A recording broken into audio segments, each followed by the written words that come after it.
Kapod wantiere weche motenore kod tuoche, kawuono en odiochieng' hingo tuo mar lymphoedema, tuo mawachore ni en tuo ma kuodo del kendo biro ahinya kaluwore gi bedo mar kansa, kendo ihinge higa ka higa tarik 6 dwe mar adek ka gilose kinde nyasi mano bagi kar thieth maduong' ma Kenyatta. Jolony mag thieth e kar thieth ma Kenyatta wacho ni lymphoedema en tuo ma kuodo tielo, lwedo mag ji mang'eny paro ni en ma bende jomoko paro ni en juok, kendo giwacho ni tuo no inyalo thiedhi. Kuom mano jiwo jotuo mondo kik wigi kuodi kendo gidhi gimany thieth e kar thieth ma Kenyatta ma giwacho ni nigi jolony mag thieth ma nyalo thiedho tuo no.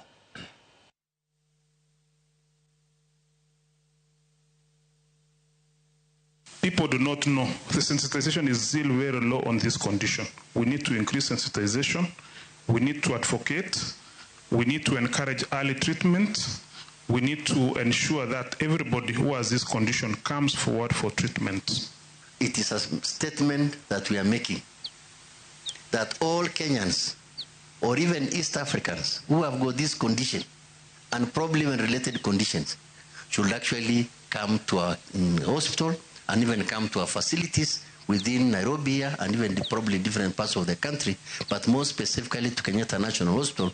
And you are assured that we are going to treat you. Tuo manyalo bedo manage kendo waneno jowa mang'eny osebedo neglected, tuo ni osebedo neglected kendo jowa mang'eny nigi wich kuot.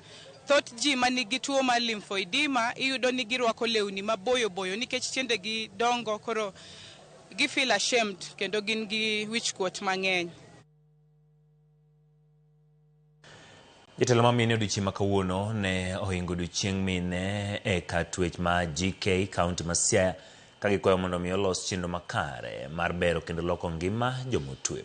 Ka gilose kinde nyasi no, wendo modhial ma bende ne MCA ma West Game Susan Okwiri onyiso jomotwe ni kik giwe ngima gibed mana ma jela to giti gi lony ma giyudo mar bero